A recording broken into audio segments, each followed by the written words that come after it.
our mission at EvolveWell is personal growth before profits. Like literally, I want our employees to grow more than I want profits. And when you tie yourself to an outcome like that, success happens. It's just the universe rains on you when you get in alignment. I started with kind of the grandfather, the Mount Everest, and that's Iboga. And not many people start there because it's called the Stern Father. It's going to show you, the things in your life that you need to work on very clearly. There's no confusing, no blurred lines. It's like you see something and you're like, oh yes, I understand that. Our awareness in our society is about right here. All we notice and all we care about is what's right in front of us. I saw the algorithm running in the back of my head. Fear of not being successful, fear of what people thought, fear of my children not reaching their full potential, fear of being a failure as a father, fear. Everything was driven by fear. So I walked into that office, into VaynerMedia, and dude, it was crazy. There were kids lining the hallways with their laptops. They were just growing so quickly and they didn't have the space. And the energy was just electric. It was amazing. And I sold it for $140 million. We did, as a team. And I thought that when that happened, everything would change.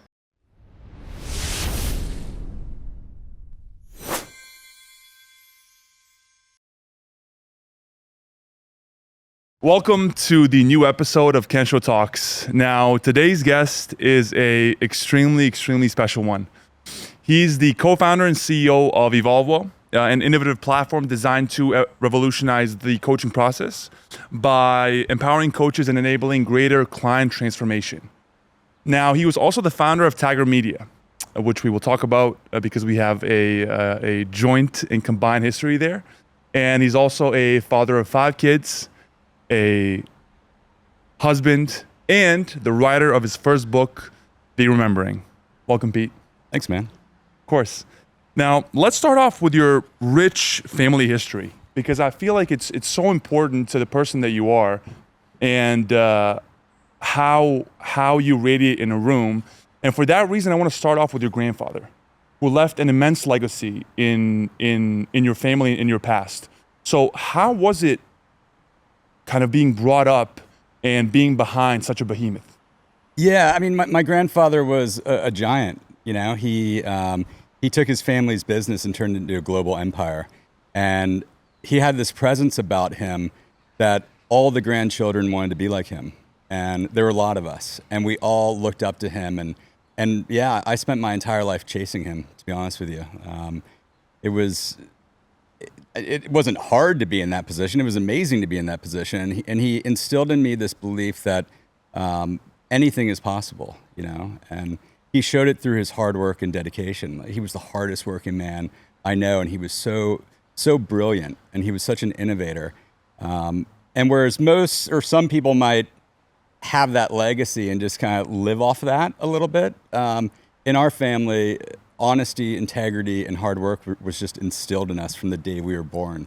And so, yeah, I spent my whole life chasing him, wanting to be as great as him, which the reality is, it's impossible. He had a Fortune 500 company, and he was a genius. And so now looking back, I can see that for what it really was. It was a mirage, that I could be as great as him.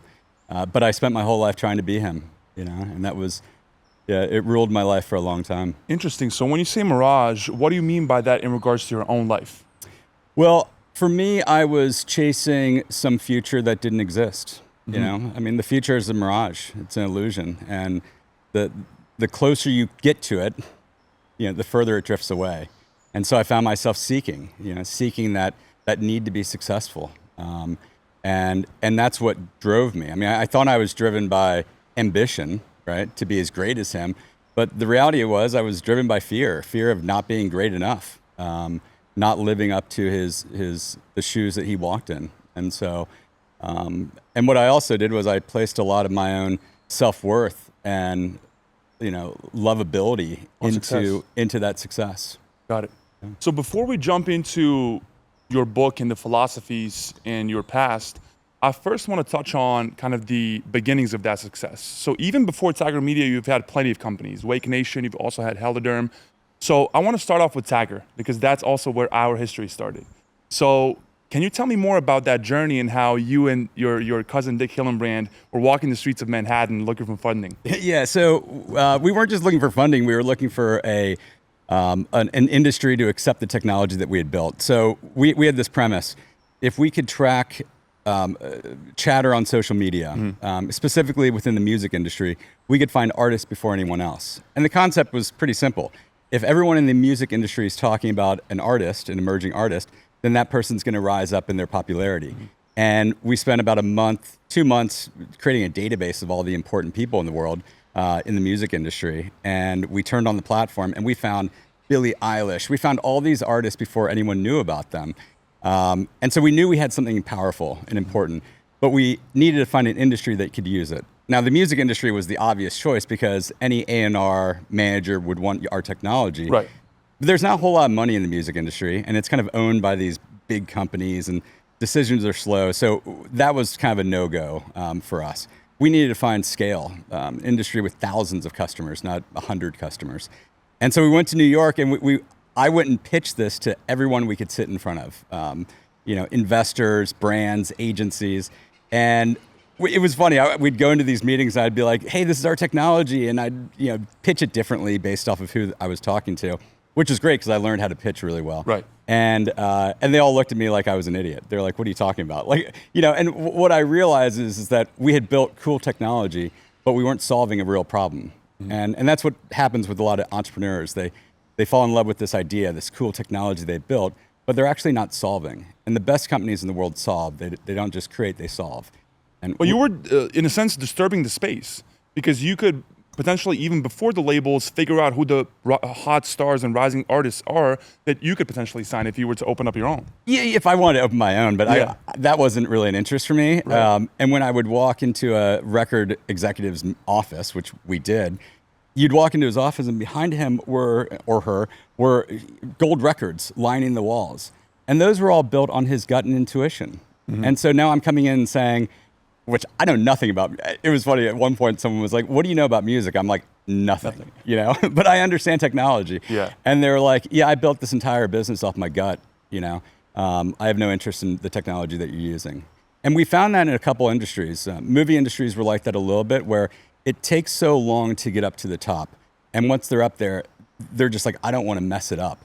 So they're very, they're scared to bring in new technology to mess anything up because they live a really amazing life. Like executives at movie industries and record companies, I mean, they're pretty pampered. It's a pretty awesome life. So why would you try to mess that up? So was that your eureka moment to kind of rotate over to influencer marketing?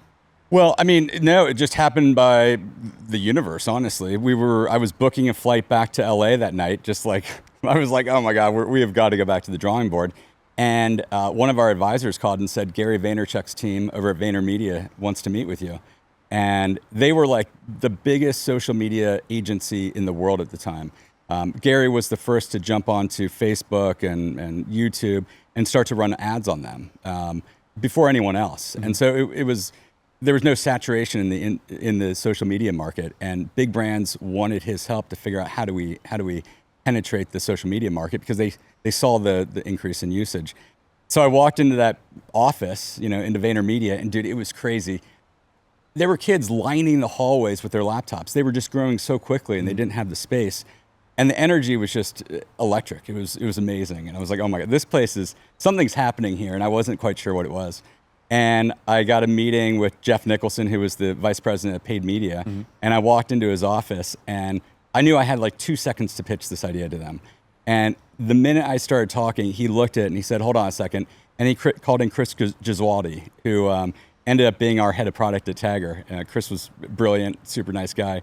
But they looked at it and they said, listen, we love your data, and we love how you understand audiences on social media, but we're doing influencer marketing and we're doing it on Excel, and our workflow is prone to human error because we're managing all the data, the workflow. We need a platform that does that automatically for us. And I said, we can definitely build that for you. No idea if we could, And they said, you have a month. If you can build it in a month, we'll be your first customer. And incredible. Yeah, I mean, and a month seemed like an impossible task. And then, our development team was in Krakow, Poland. It was just a small group. There was only a few of us on the team at the time. And for a month, I flew back and forth from New York to Poland. learning their business, going back to our development team, integrating what we learned. And a month later, we came back and we had a product for them. But during that time, I lived in their offices. Like I became part of the team. And that was another lesson I learned is, you got to live with these people. You have to understand their problems. Because it's not just the influencer marketing team. There were all these other departments that touched into that. Finance touched into that, and the sales team touched into that. And so I learned how all these different groups were part of this one function, but it spread across the whole organization. So how do you solve for everybody? Exactly. Because as you grow, also you want them to grow and vice versa. You want to be a part of them. Yeah, and also like another thing I learned in business is, if your touch point is one person in influencer marketing, exactly, you could easily, churn out of that customer because that person might be like, I want to use this platform. But if you're integrated with sales and finance and customer service and all these different departments, kind of like what Salesforce does and all these big SaaS companies, then if one person says, I don't want to have Tagger anymore, the finance team's like, dude, our whole business is run off this. And so if you're integrated throughout, you're kind of locked in. And so that's what we tried to do at Tagger. Yeah, integration and relationship building within each of our clients was definitely, because I was in the CS team, was a huge part of our success. Because I feel like we provided such great service that there was no way for them to say no. Or if one person said no, then the other person from another department would say, we can't get rid of Tagger. Yeah, that's exactly right. And the other thing that we did at Tagger, and this really wasn't me, it was just the people we hired like you. I would go into meetings and our customer success people would walk up to everyone in the room and give them huge hugs. They were friends with them. And I just remember watching our customer success team do that. And I was like, oh man, that's it. That's what this is all about, So as you were off to the races after VaynerMedia, what are some of the biggest challenges, but also the biggest lessons you've learned throughout the 7-8+ years of working with and on Tagger? Yeah, I mean, I killed myself, as many people at Tagger did. I sacrificed everything for the company. Partially because I wanted it to be successful. I had to have it be successful. But I was, again, chasing the legacy of my grandfather, and the closer we got to success, the closer we got to an exit, the more desperate I became and the more I realized I was living in fear of not fulfilling the dream I had since I was a little kid. Like when I grew up in Indianapolis, Indiana, and all my friends, they wanted to be basketball players and, race car drivers and, celebrities. I wanted, since I was a little kid, to run a global organization, Yeah. I mean, it was weird, but I was chasing my grandfather. And so I bought into the grind, and I believe that if I wasn't working harder than our competitors, if I wasn't preparing harder than our competitors, they could take away what I had built my life on. And if it didn't work, I don't know at that time where I would have been. I think I would have just killed myself. I mean, not really, but I would have just died internally because my success was everything to me, and it proved my worth. It proved my lovability. Yeah, your identity was predicated on your success. Correct. So I'd built an identity around the need to do this, and that's a dangerous trap when you build your identity around something like that. And so got it. So I want to talk about, one of the concepts in the book that you talk about is the paradox of identity, and I want to read one of the excerpts. So the greatest illusion is that it is fixed, that once we become something, we must remain. Yes. Yeah. So can you talk more about that? Yeah. So when you create an identity, whether it's the CEO or the seeker or whatever identity you become, you rely on it. It becomes the reason why you're successful, or at least you think it's the reason why you're successful. Right. And any diversion from that, it feels like death to that identity. And so you get lost in the identity of who you've become or who you think you are. Mm-hmm. And that's the paradox, is that the more you attach yourself to the identity, the more you lose yourself. Okay, and really, what identity is, it's something that should be changed. It's not fixed. You should be evolving through it. And once you evolve through that identity, then life becomes full, and you start to see your true purpose. Because when you're stuck in that identity, it's impossible to find your purpose in life. I saw that a lot in my life. I mean, there were things that I wanted to do that might be out of the norm, but that voice in my head would say, well, you can't do that. You're a dad, people would think you're weird. And so that kept me trapped in this course that I was on. But once I moved beyond identity, and I could be anything or whatever I wanted to be without the childhood conditioning, without society norms, literally I could be anything in the world. And that is where the true freedom lies. That's a perfect segue into what I wanted to discuss next, which is the lessons learned from plant medicine and psychedelics. So you have, in your traditional upbringing, you really haven't had much exposure to the things that you've done in your life in terms of your internal and spiritual experiences. Yeah. And you're one of the main reasons in my life why I have also walked that path. Because I have learned incredible lessons through ayahuasca, through also being on the Joe Dispenza retreat with you and many other modalities. So I really want to talk about the effects and the weight that those experiences have for you. So from the Iboga to the ayahuasca and all else. Yeah, I mean, psychedelics, first of all, I hate psychedelics. Like that, Yeah. they're difficult because they show you what you're running from. Mm-hmm. And some people have lovely, beautiful experiences. And yeah, I mean, psychedelics are amazing, but they're very challenging, especially the ones that I've done. I started with kind of the grandfather, the Mount Everest, and that's Iboga. And not many people start there because it's called the Stern Father. It's going to show you, the things in your life that you need to work on very clearly. There's no confusing, no blurred lines. It's like you see something and you're like, oh yes, I understand that.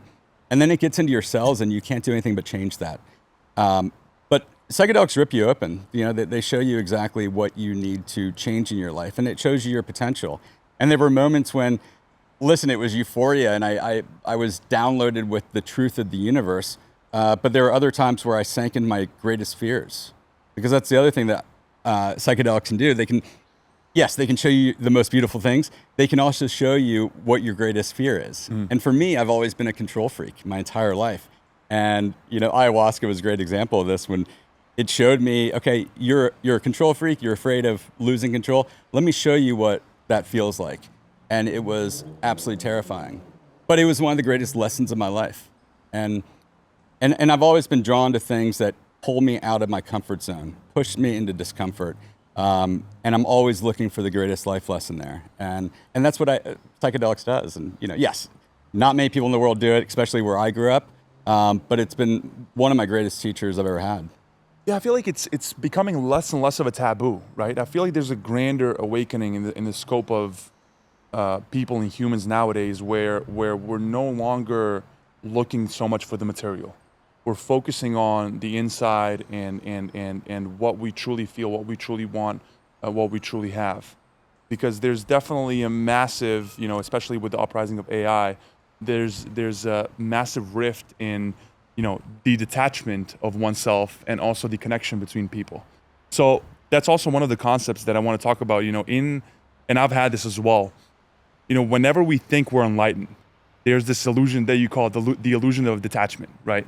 Which you brilliantly explained as the relinquishing the need for ambition, discipline, power, yet replacing it with yet another mask, right? Which chases wisdom instead of wealth. And can you talk more about that? Yeah, and so I had done a lot of work with psychedelics, but also with coaches and therapists. I'm a student of modalities. I love learning new modalities, and I'm so open. Whenever I meet a coach, I just open myself up. I find such truth in that. Listen, our awareness in our society is about right here. All we notice and all we care about is what's right in front of us. And that's what psychedelics and that's what inner work does. You go deeper inside of yourself. You expand your awareness beyond yourself out into the universe. You understand the truths of what's really happening in the world. And I had been doing some work with one of the coaches that I work with, and she does something called internal family systems. And it's a therapy where you really start to understand the parts of yourself. There's a part of me that wants to be here on this podcast. There's a part of me that's nervous about this podcast, right? And so those are different parts of me. And I had identified a part of me called the man, which ran my entire life. It's like the part of me, the energy that is controlling and felt like love can only exist when I succeed. And I had a really powerful experience with that therapist. And I left there being so aware of this part of me. And I wanted nothing but to erase that part of me. destroy it, detach from it. And so what I did was I started to go on retreat after retreat. I meditated for hours every day, trying to destroy this part of me that I no longer wanted to have inside of myself. And I thought I had become enlightened. I thought I had detached from that part of me. But the reality was I was just falling into another identity, and that was the seeker. I listened to teachers and I read so many books trying to dissolve my ego. But in that search, what I realized was I just traded one identity for another. And so that's the illusion, and that's one of the greatest traps of the spiritual path. It tells you, like, okay, you can remove suffering, you can change who you are, but in that search, you just create another identity, and that's what happened to me. Yeah, I mean, this all ties into the notion and the pervasive theme that you talk about in the book, which is continuous surrender, but also that fear is worse than death. Now, how did you come to that, and why did you come to that? Yeah, so I had been living my life in deep control, right? I mean, and without knowing it, there was this algorithm running in the back of my head, and it came from chasing this giant, my grandfather, which it was the most amazing thing to chase. I mean, he was this powerhouse, and I love him for everything that he accomplished. But in my young mind, I had tied my success to my own self-love and what I thought people thought of me, and I didn't realize this algorithm that was running in the back of my head until I went to Brazil with my wife, and we went to do Iboga in the jungles. I mean, it was crazy. I wasn't going to do it. I was there to support my wife who wanted to do it. And I told the shaman, I was like, listen, or Nima, I was like, listen, I'm not doing this, but I'll do the initiations, because Iboga is a 24-hour psychedelic experience. And you have to do a lot of preparation for this. You can't just go into it. Part of that was doing a temazcal, a sweat lodge. And so I said, I'll do all that stuff, but I'm not gonna do Iboga. Right. And I go into the sweat lodge, and they teach you how you enter and exit the temazcal is how you live your life. So I walked in with a lot of like strength and knowledge, bravado, and bravado. I can do this. And how temazcals work is there were stones that were pretty large in a fire for like 8 hours. And every 30 minutes, they open up the door and they bring in more stones. And so they call them doors. So every 30 minutes, the door opens, new stones are dropped in there. A temazcal is different than a sauna. At 150 degrees in a sauna, it's fine. It's manageable. Sweat evaporates. In this temazcal, where you're shoulder to shoulder, knees to back. I mean, we were crammed inside this thing on this dirt floor. And so the heat is completely contained, is what you're saying? Yes. We had built this temazcal in the jungle, okay? Super hot. We're already sweating. We're losing a lot of sweat, a lot of water in our bodies. Yeah. And then we go into this temazcal, and it's covered with heavy wool blankets. I mean, there is no escape of humidity. You already have 20 people packed in here, plus you have the fire, the sweating. It is an inferno. And sweat clings to your body and it suffocates you. And within literally 10 minutes, I was like, oh, this is dangerous. Someone passed out during it, and there was no like, let's take him out. They just put water on him, they set him back up, and it continued. And I was like, oh, these people are crazy. And so I'm sitting there just full of fear. Right. And I was never a religious person. I grew up Catholic, but kind of dismissed God as something for someone else. And as I was sitting there, I found myself praying. And I was like, please, God, help me, please. And it became a mantra, and I was just repeating it over and over again. And about 45 minutes in, 50 minutes in, I hit my breaking point, and next thing I know, everything disappeared. I was no longer in the temazcal. I was in this open field with the night sky and stars all around me. The heat was gone. Everyone was gone. And I thought I had died, but I was fine with it. I was at peace. And I look in the distance, and I see this Native American walking on a horse, and he walked up to me. And he looked at me, and all I saw was strength. And he had the spear in his hand, and he said to me, he looked at me and he said, fear is worse than death, and that's why I fear no death. It's like he knew why I was there. And then he walked into me. And at that moment, I just sat up and I felt nothing. And I was there for another hour with no awareness of the temazcal, of the heat. And it wasn't until everyone had left and I was still in there. And they must have wondered where I was, like I ran off in the jungle. Right. But someone came back in, grabbed me, and pulled me out of that trance. And that was my first spiritual experience. And yeah, so what does that mean? Fear is worse than death. Fear is a moment where everything goes away, you know, and I believe in the afterlife and all that stuff, but it's a moment, and it's the final moment of this lifetime.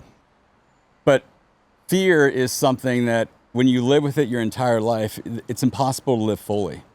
You're constricted by it. And so that's why the Native American didn't fear death, because it was inevitable. Right. But fear is what would prevent you from living fully. And at that moment, it hit me like this tidal wave. And I saw the algorithm running in the back of my head. Fear of not being successful, fear of what people thought, fear of my children not reaching their full potential, fear of being a failure as a father, fear. Everything was driven by fear. And it was just like someone had just shot me in the head with this knowledge, and I couldn't change. I couldn't not change who I was. Yeah. Right. So with all of these experiences, and I want to also resonate with this, you know, when you either, you know, go to the Temescal, or you consume psychedelics, or you consume plant medicine, there's a point as a person where you're either healing from something, or you have to realize something. And also the next step, from what I believe, and I believe also you speak about, you come to some point of enlightenment, meaning you just have a peek behind the curtain. You can actually go there, but you see what's behind. So throughout your life, you've kind of changed and switched your purpose, and you've evolved. So you speak about Ikigai, which is the purpose of being. What is your purpose of being today? Yeah, and I think it changes, you know. My Ikigai today, and so Ikigai is finding the intersection of, what you're good at, what the world needs, and how you can make money in this world. And it's really your purpose. Why are you here on this earth? And I do think it changes over time, because you're constantly changing. Nothing stays the same. You're changing right now, right? And so who I'm going to be in 20 years, I have absolutely no idea. And what my Ikigai will be at that point, I don't know. But for me now, I love seeing transformation in people. I mean, you talk about psychedelics don't hand you the enlightenment. It doesn't hand you enlightenment. It peeks behind the veil. And if you do nothing about that, a month later, you're going to be back in the same old patterns that you were before. And so that's why it's this continuous work. It's a dedication to transformation. And I love transformation. I love changing. You know, I love falling down and then rebuilding myself, because I think that's why we're here on this earth, is to grow our souls. Yeah. You know? And so for me, my Ikigai is like, how do I take my talents that I've accumulated in this lifetime and help people transform themselves? And that's kind of where we are now with EvolveWell, is creating a platform for coaches and therapists to help their clients grow and evolve. And that came about because I'm a student of modalities and coaching, and I need a platform like that. But yeah. But first and foremost, on the side of EvolveWell, the beginning actually is shaping the culture of the company internally, completely outside of the norm. Please tell us more about that, because I'm a part of that every day, and I love it. Yeah. So my co-founder Alex King Harris, and one of our early co-founders was Rod Newton, who was a coach of mine. He was my wife's uncle, and he's a man who has walked a spiritual path his whole life. And Rod saw me grind through Tagger days. And I don't know if you want me to get into it now, but when I sold Tagger, I thought I would reach this peak of everything I'd always worked for. Yeah, definitely. Yeah, definitely speak about that. So when I sold Tagger, and we sold it for a massive amount, it's publicly traded, or we sold it to a publicly traded company, and it's public knowledge, but I sold it for $140 million. We did, as a team. And I thought that when that happened, everything would change. I would find the self-love that I was looking for, the validation. I thought people would love me, The reality is that people still love me. It didn't change anything. But what I had literally spent from childhood till then working towards, when I finally got it, I woke up the next day and none of that existed. I felt empty. I felt shallow. I felt like that whole purpose of my life was meaningless. And I fell into a deep depression. Strangely enough, in how the universe works, the very next day, Rod Newton, my wife's uncle, appeared at my dock in northern Michigan, where I was, after spending 4 months of intense due diligence selling the company. And he looked at me and he was just like, dude, you're miserable. I'm like, dude, I'm miserable. And I wouldn't have told anyone that because I was embarrassed about it. Like, who sells their company and they're embarrassed or they feel shallow? I felt like a total asshole. But I did. And, you know, he helped me through that process. And I did his 5-week course and it just changed my life. And I knew that, listen, I wanted to do another startup. I wanted to help people. I wanted to guide them through transformation in some way. But I wanted to do it completely different. I didn't want to burn myself out. I didn't want to be gone 2 weeks out of every month traveling. And I wanted our employees to grow as well. So we have this, our mission at EvolveWell is personal growth before profits. Like literally, I want our employees to grow more than I want profits. And when you tie yourself to an outcome like that, success happens. It's just the universe rains on you when you get in alignment. But when you're seeking, when you're chasing something, what you're chasing tends to slip away from you. And so I won't chase anymore. I'm not chasing success. I'm not chasing profits. You know, of course we want that, and we're doing the right things to do it. But I just care about seeing our employees grow. So what are some of the techniques, to get specific, that we use internally, such as breath work, meditation? How do you view the importance of that? Yeah, so breath work and meditation have become my daily routine. And that's what Rod taught me. And when I did his 5-week course, I meditated twice a day. We did breath work twice a day. I journaled twice a day. It was non-negotiable. Like when he walks you through a program, it's not like, hey, you know, do it if you want to. I had to sign a contract. And if I was going to miss one session, I had to renegotiate the entire contract with him. Wow. And what that means is that transformation takes dedication. You don't become enlightened by meditating twice last week. It just doesn't happen. You have to show up every single day. And that's what we're trying to teach our employees. You know, if you want to be aligned with yourself, if you want to understand your purpose, you have to quiet the noise. You have to expand your awareness beyond just what's in front of you. And so the techniques that we use is, you know, we do breathwork and meditation 5 times a week with our employees. Yeah. Twice a week, we open that up to friends and family, our customers, so they can experience what we do. We put on transformative events for coaches and therapists. And we also go on retreats. We just went on a retreat with our company this week. And yes, we work, right? That's not the purpose of the retreat. We do breath work, we do meditation, we do check-ins on the retreat, and we also do check-ins 3 days a week. And these check-ins aren't just like, hey, how are you doing? What's going on with work? We talk about deep things that are happening in our lives. We talk about our successes, not just in work, but in our personal life. We talk about things that we're struggling with, maybe imposter syndrome, or I feel like I'm disappointing people. And we don't tell people, oh, well, this works for me. We just let that hang. So after they talk, everyone just sits there, doesn't say anything. And that is the most powerful thing in the world. And for everyone else in the room, all the other employees, what it becomes is a mirror for them. You know, Vuk, when you talk about a success that you have, you know, doing a psychedelic journey or doing some sort of a transformative experience, that gives me courage to go do it on my own. Or if one of our employees talks about they feel like an imposter, well, that makes me reflect on where do I still see that in my life. Exactly. Yeah, it's really cool. Have you watched the show Severance? A little bit, yeah. A little bit. Yeah. So what I've incredibly had, you know, an incredibly blessed life in that regard is, you know, throughout working with you and knowing you and you being my mentor for the past 8 years, I have never, ever needed to separate the business Vuk and the individual personal Vuk. You know, throughout your life as a leader, you've managed to let people be themselves, both in a corporate or startup setting. And with these check-ins and with the breathwork and the meditation that we do, and with, you know, sharing our emotions, we're completely dissolving that wall, which is pervasive in the corporate culture, which is you're going to be this person at work, behave, play the games. And, you know, with working with you, I just have to tell you, there was never, ever a need for me to morph into something that I'm not. And I think that many and hopefully all employees throughout Tagger and EvolveWell would agree with me. And that is such an incredible blessing that I'm sincerely hoping it happens in changing the corporate culture in a grander scale. Yeah, I mean, that's awesome, you know.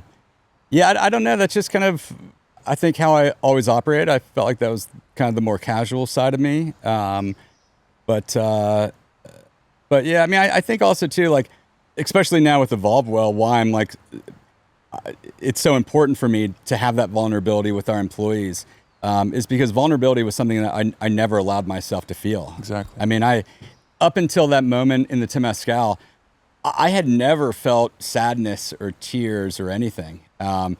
After the Temescal, I'll tell you a funny story. So after the Temescal, we go into the circle inside the building, and we're going around and everyone's talking about their experiences one by one. And when the person finished speaking, the shaman would talk to them, but would peer into their soul and say things that only they understood. I mean, this guy is magical. Like, he has a talent that I've met a few people in the world, and he had something. And by the time it got to me, I was like, how am I even going to explain what happened? I mean, I saw this Native American, the Temescal disappeared. Like, literally, I was like, what the fuck happened to me? And as it got closer, my wife is sitting next to me. She goes, and then I go. And the minute I open my mouth, the dam bursts, and I started crying. And I was bawling. I have never cried. My wife in 20 years had never seen me cry up to that point. It was just not a part of my emotional wheelhouse. I could feel anger, I could feel drive, but sadness, grief, hopelessness, those were things I never allowed myself to feel. And because it's just how I kind of grew up, and it's what I believed, that vulnerability, sadness was weakness. And what that meant was that you're undesirable and you're unlovable. And so I protected myself against that. And then after that experience, and many more experiences after that, I've sunk into that vulnerability. And it doesn't make me weak or undesirable. It makes me human. Exactly. And it allows me to live more fully. And so I think the reason why I push our employees gently and other people I know to go into that is because I live my life, running away from that emotion. And I want to show people that it's not weakness. I know so many guys who are just like me. They got the man on their side who doesn't let them cry, doesn't let them be vulnerable. They have this bravado about them. And all that is just a mask, Exactly. You spoke about the concept of the man, of one part of you. So the other part of you, I'm assuming, is the child, correct? Yeah, so anytime that you have one part of you, it's called the protector, you have an exile that part is trying to protect you from. And for me, that exile was a boy, this little tiny boy. And so in that first session with Michelle Bronson, who was my internal family systems coach and therapist, she's just a genius. An absolute genius. She's a genius. I've sent a million people to her. I continue to send people to her. I've worked with her a bunch. I talk about her a little bit in the book, but I've worked with her, for a long, long time. And when she first identified the man, and I was able to embody him, what happens in internal family systems? She talks to that part of you. And when she talks to that part of you that's the man, you instinctively, and you don't even know you're doing this, but you start sitting upright, and your voice drops a little bit, and you become control. You become that part that is the man, and every other part floats away. It doesn't even exist. And I talk to her through that part of me, and understanding that, listen, if without me, Pete would die. He would be a complete loser, a failure, but all these different things. When his part was done, conversation was done, she wanted to talk to the part of me that felt weak and that he was protecting, this exile. And the minute she called that part of me forward, it was crazy. I became this little boy. Like, my shoulders slumped, my hands went between my legs, and I became this little kid. And I didn't realize that I had kind of pushed this little boy aside my entire life. And when he came out, he started crying. Like, instantly, the minute I became part of this kid, tears were running down my face. And there was just a lot of pain and sadness with him. And, when I was growing up, I was this rambunctious little kid. Like, I couldn't control myself at school. And I was also the smallest, and puberty came super late for me. And, I think I realized that if you're not bigger, if you're not stronger, then you got to find another way to be seen. And I did that through making people laugh and being the kid that always got in trouble. And I found myself in trouble all the time, always sent to the hallway. And the teachers didn't just dislike me, they hated me. And I went to a Catholic school that has some structure there as well. And So I believed my entire life that I was the shitbag. I was the bad kid. I was defected. And I had to prove my worth to people. I just assumed people didn't like me. Yeah. And there was one moment where a teacher, she brought me out in the hallway and threw me up against the wall and threatened me. And, years later, when I was like 40 years old, my mom was at church and this woman came up to her and was like, "Are you Mrs. Kennedy?" And she's like, "Yeah." And she's like, "I was Peter's teacher when I was in grade school, and I abused your son, and I've held it all these years." And she's crying, and she's like, "I have your son now. He's my child, and I have so much love and sympathy for this child, and I didn't have it for your son." And so that, yeah, I mean that drove me, I think, a lot of my life, just feeling like this person who was defected. So what's the best piece of advice you would give to your younger self?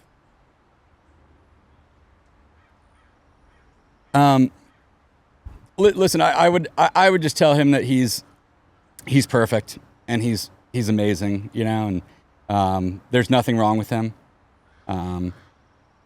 But I also wouldn't really give him advice, to be honest with you, because I'm so thankful for the journey that I've been on, and I know just with my own children, you can't teach them their life lessons. They have to teach it themselves, or they have to learn it themselves, and it's through that learning where your greatest transformation happens. And so I would never take that from somebody.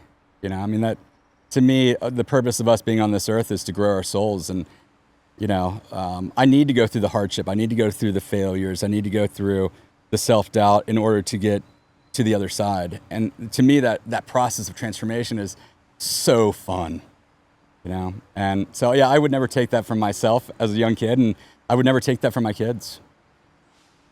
Yeah, I wanna touch on a little bit more about the remembering. And one thing that is also incredible to me is that you have this unyielding and relentless will to finish something once you started it. I remember last year when we were at the Joe Dispenza retreat, you told me, "Hey, I started writing this book. You want to see the first part of it, the intro?"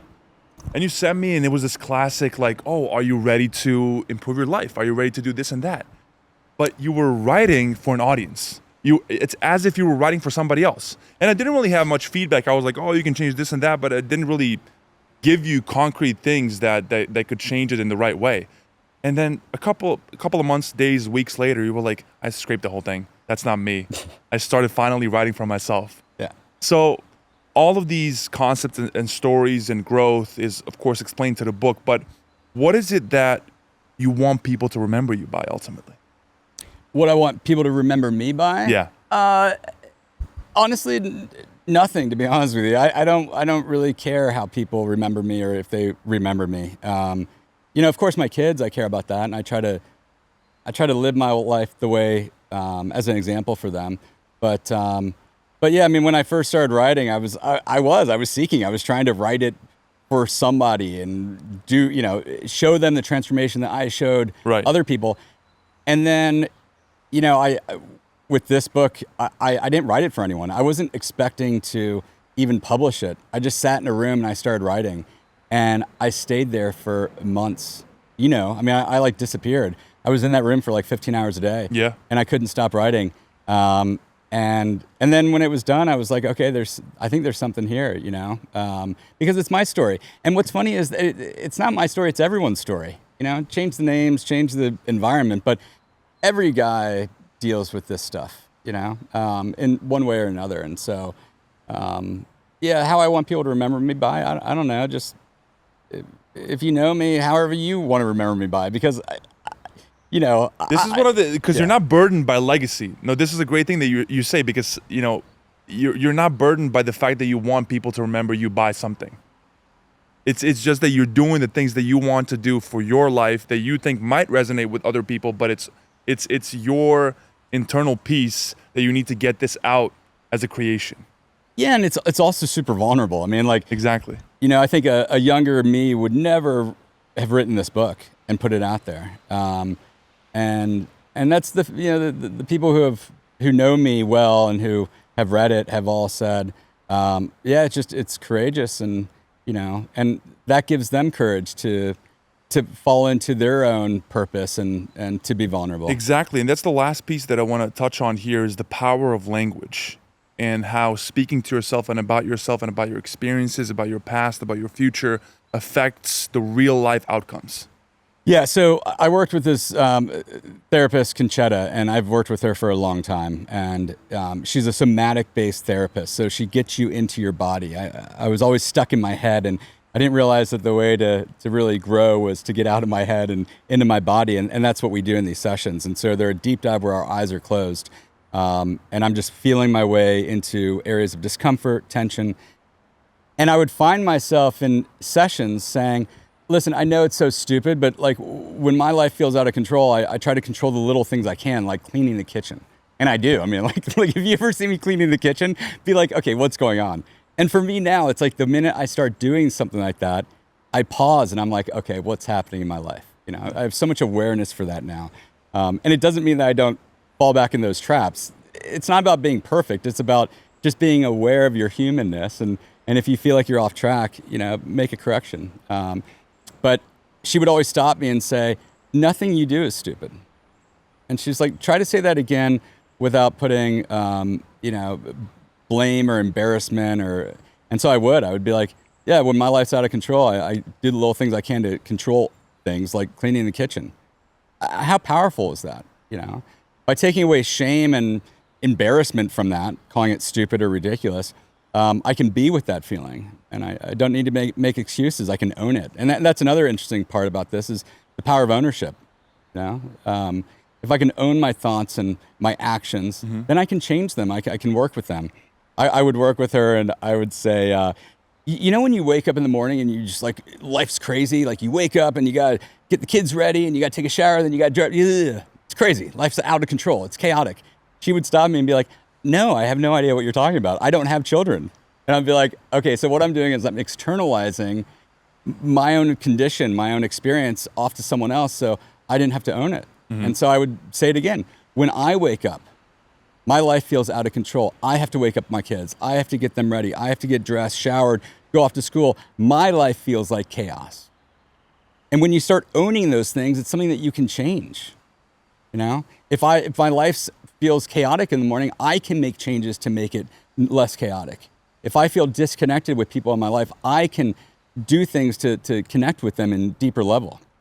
So ownership is the most important thing. And, you know, I did this throughout my life. I would, you know, I'd blame others for things like, oh, if only they changed, you know, then my life would be better.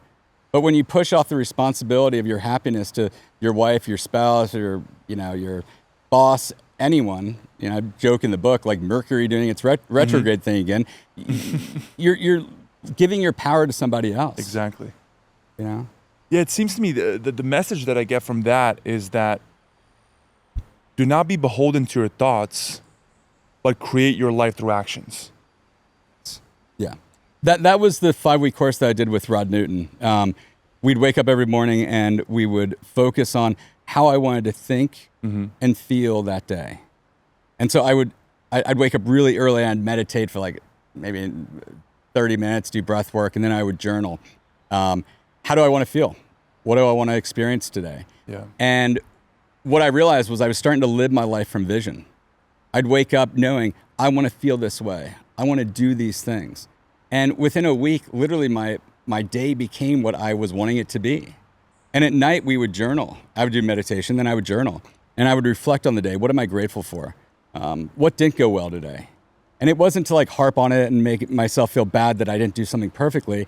It was like a post-mortem so that I could see what my patterns were so I could change them the next day. And the grateful thing was super important. What were you grateful for today? And even if there was nothing to be grateful for, Rod made me pick 3 things, even little things. Because what you realize is what you focus on grows. So if I focus on being grateful for just the most minor things, your mind starts to look for other things to be grateful for. It's a pattern. I'm changing the circuitry in my brain. If I just think about like, oh, my life sucks, yeah, your mind's going to look for evidence that your life sucks. But if you condition your mind to start being grateful for things, even minute things, your mind's looking for other things to be grateful for. And that's what happened to me. And I realized, oh my God, I can change my chemistry, my biology. I can change my state of being. I can change my thoughts, my emotions, my literally the chemistry of my body just by my thoughts. It completely shifts the worldview Yes. of an individual. Yeah. So for the audience, you can buy The Remembering on Amazon, The Remembering by Peter Kennedy, and you can also go to evolveweird.com. Could you tell us a little bit more about the course on Evolve Weird? Yeah, so it's really not a course. What we offer is breath work and meditation sessions, and it's the same practice I do every single day. And it's really just like an invitation for people, to try out new things. Because what Rod taught me was, transformation takes dedication. It's about showing up every single day. And listen, there's no one breath work that's the best. There's no one meditation that's going to transform your life. It's whatever feels good to you, whatever you feel immediate benefit from. And if breath work doesn't do it for you, try Qigong, try chanting, try whatever. There's a million things, and it's free. Go to YouTube, there's a million platforms where you can find this stuff for free. Find what you want, and then just start doing that. And, I offer, like 10 breathwork meditation sessions on our platform on Evolve Weird. And I'm doing that just to like open the door, try it out. There's no course to complete. There's no challenge to do. It's just like, do it. And if you like it, continue doing it. We're going to post more. If you want to join people who are on the similar path, we offer it, every Monday and Thursday, where you can come join us with a growing community of people who are looking for transformation, which is a lot of fun. No experience needed. And yeah, the website's evolveweird.com. And it's Evolve Weird because, transformation never unfolds the way you think it will, right? Exactly. And so at our company, we call it Evolve Weird. We're like, oh my God, that's Evolve Weird, because you never know what's going to happen, and you don't know how your greatest transformations unfold, and they are always weird. They're hilarious when you look back and you're like, oh my God, I can't believe that happened, and so. Great having you on, Pete. Love you, man. Vic, love you, brother. You're crushing it, and can't wait to see what you continue doing in life, dude. Thank you. Yeah, man. Thanks.